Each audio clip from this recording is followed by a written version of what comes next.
was blue, dabble dee, dabble die. Alright, I didn't know if it was going to work, but it did. Coming up next, I've not seen this person before. I saw their name on the list and I thought it was going to be a hot older lady. How do you know I'm not?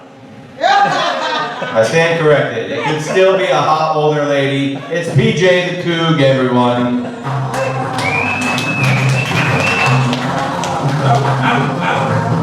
I will say, before the first couple of comedians came up, I was really worried about not winning this Connor role, but I'm having some ideas that maybe I'll do better than I first thought. I am PJ the Coug. First of all, has anyone ever driven so fast? Have you ever driven so fast that you passed a Canadian?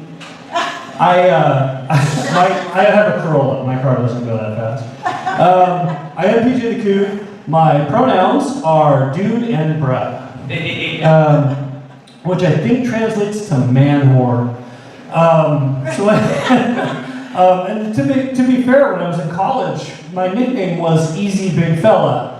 I mean, at least that's what the ladies always said to me when I was at the bars. You know, I was Easy Big Fella. So I assumed that was my nickname.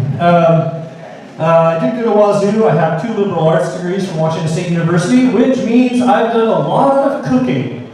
Now, to be fair, I did work my way up to becoming an assistant manager at a restaurant, and I realized later that if I had gotten my degree from the University of Washington, I would be the head manager at the restaurant.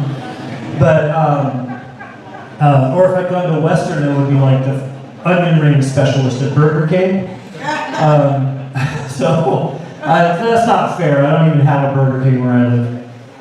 So,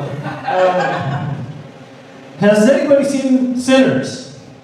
Well, one person, okay. So, I see Sinners. I saw Sinners, and I always see Sinners because I went to a really judgmental church when I was growing up. So, I see Sinners everywhere.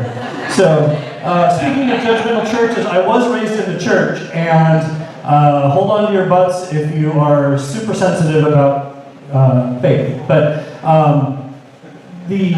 I grew up believing that a man named Abraham was told by God that he had to sacrifice his son as a test of faith.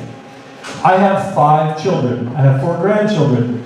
If I heard a voice tell me that I had to sacrifice one of my children, I would tell that voice to go fuck itself. Okay? And now here's the thing. If it was God, God can do anything. He literally could fuck himself. And then he could stop getting all the virgins pregnant, right? If he gets the virgins, he stops getting the virgins pregnant, everything will be a lot better. On the subject of religion, I also have an aunt who is pro-Trump, and everybody knows somebody who's pro-Trump. I don't hate Trump supporters, but this aunt, she is racist, and she's a Trump supporter, and she recently posted a thing on Facebook. She actually provides me a lot of material, because she's always very vocal on Facebook. And she provides me a lot of material, and one of the things she said was that anybody vandalizing a Tesla should get a minimum 15-year prison sentence plus 5 years of community service.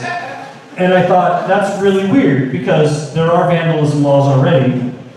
But she was adamant about this, and I talked to her about it, and I said, why is it that when somebody goes and shoots somebody, you might say, like, that's a gun rights issue, right? If somebody goes and shoots a school, that's a gun rights issue. But if there's a tornado, that's in our thoughts and prayers and all these things. It's an act of God because we have gay marriage or whatever, you know. And so I realized the loophole here is to shoot a Tesla. And then, that's our out, folks. Has anybody heard that you should not take like laxatives and melatonin simultaneously? Let me just say that shit is real. I'll let that one digest for a second.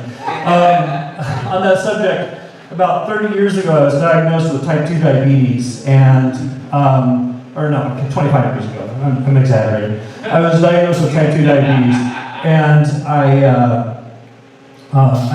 before I was diagnosed, I had all the symptoms. I was thirsty all the time, I was grumpy all the time, I was peeing a lot. And the one thing that nobody ever told me was that I might wet the bed. And so I'm staying in a hotel with my then wife, and I wet the bed. And so I got up, cleaned myself off in the bathroom, and then, grabbed a towel, wrap it around myself. Okay, I grabbed 2 towels, wrap them around myself, and I got back into the bed, but I got back into the bed on the other side, right?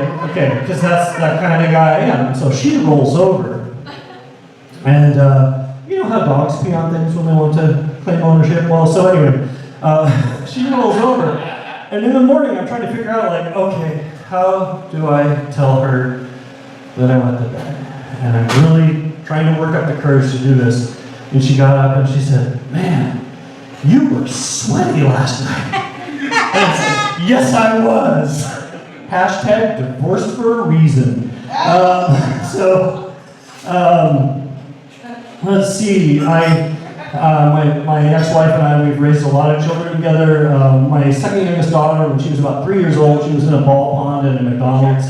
And this 6-year-old kid was throwing balls at her, and it was really, kind of obnoxious. And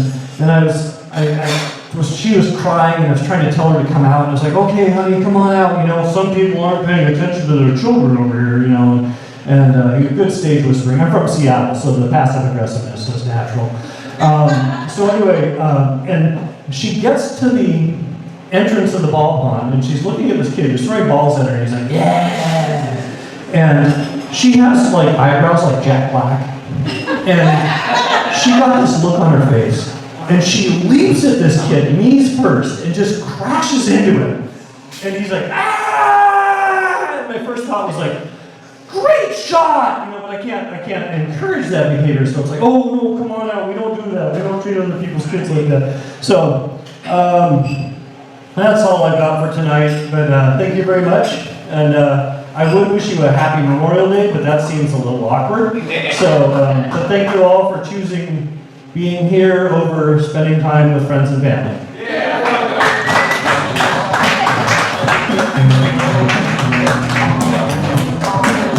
Give it up for PJ the Coug, everyone. Sounds like a great, memorial.